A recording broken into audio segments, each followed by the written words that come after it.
አሁን የደረሰን ሰበር ዜና የኢፌዴሪ መከላከያ ሰራዊት የማይካድራውን ጭፍጨፋ የመራውን ኮሎኔል የማነ ገብረመድህንን ጨምሮ ኮሎኔል የማነ ገብረ ሚካኤልን ጨምሮ እርምጃ የተወሰደባቸውን የህወሓት ቡድን አመራሮች ስም ዝርዝር ይፋ አደረገ።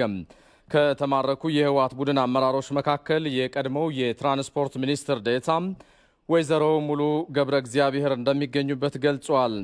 በመግለጫውም በርካታ የጁንታ ከፍተኛ አመራሮችና ወታደራዊ አመራሮች መማረካቸውንና መደምሰሳቸውን እንዲሁ ተገልጿል።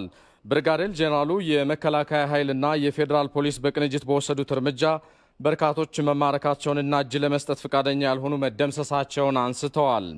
የተደበቁ የአጥፊው ቡድን አባላትን እግር ከእግር እየተከታተልንና እየተፈተሹ መሆኑን ገልጸው ፍለጋው ከሰው ከነበረበት እየጠበበ ስለመምጣቱም ተናግረዋል።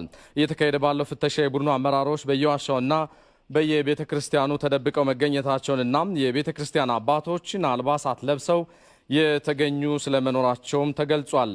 ብርጋዴር ጄኔራል ተስፋዬ ከመከላከያ ሰራዊት ከርተው ቡድኑን በተቀላቀሉና እጅ ስጡ ሲባሉ አንሰጥም ባሉ አመራሮች ላይ እርምጃ ስለመወሰዱ አንስተዋል።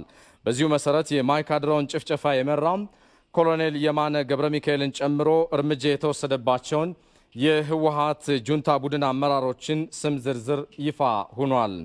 እርምጃ ከተወሰደባቸው መካከል ኮሎኔል አለም ገብረ መድህን፣ ኮሎኔል ቢንያም ገብረ መድህን፣ ኮሎኔል አምባዬ፣ ኮሎኔል ማዕሾም፣ ኮሎኔል ይርጋ ስዩም፣ ኮሎኔል ሀዱሽ፣ ኮሎኔል አጽባሃም፣ ኮሎኔል ተስፋዬ ገብረ መድህን፣ ኮሎኔል ዮሐንስ ካላዩ፣ ኮሎኔል ተክለ እግዚአብሔር፣ ሌተናል ኮሎኔል ብርሃኔ ቶላ እና ሌሎችም በስም ያልተገለጹ 4 ኮሎኔሎችና 2 የክልሉ የዞን አመራሮች የነበሩ ይገኙበታል።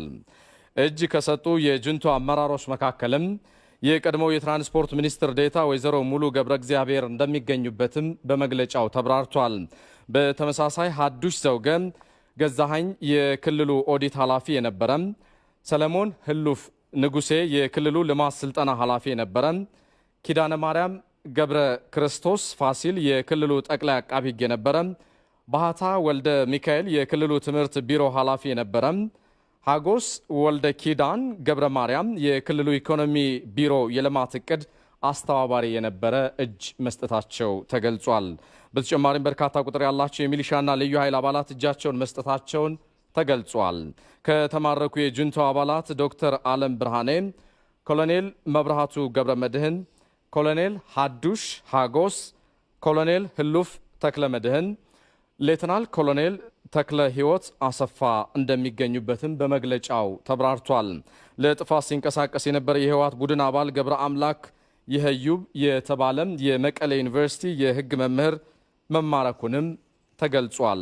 የተደበቁ የህወሓት አመራሮች ከማንም ጋር የማይገናኙበት እድል እንደ አለ የተገለጸ ሲሆን በየቤተ ክርስቲያንና በየዋሻው ራሳቸውን ቀይረው ሲንቀሳቀሱ የተያዙም ይገኙበታል።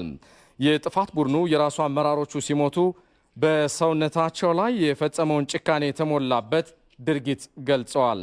የመከላከያ ሰራዊት የህወሓት ሽማግሌ አመራሮችን ይዞ በቅርቡ ዜናውን ለኢትዮጵያ ህዝብ ይፋ እንደሚያደርግም አስታውቋል። ዘገባውን ያገኘነው ከኢትዮጵያ ዜና አገልግሎት ነው።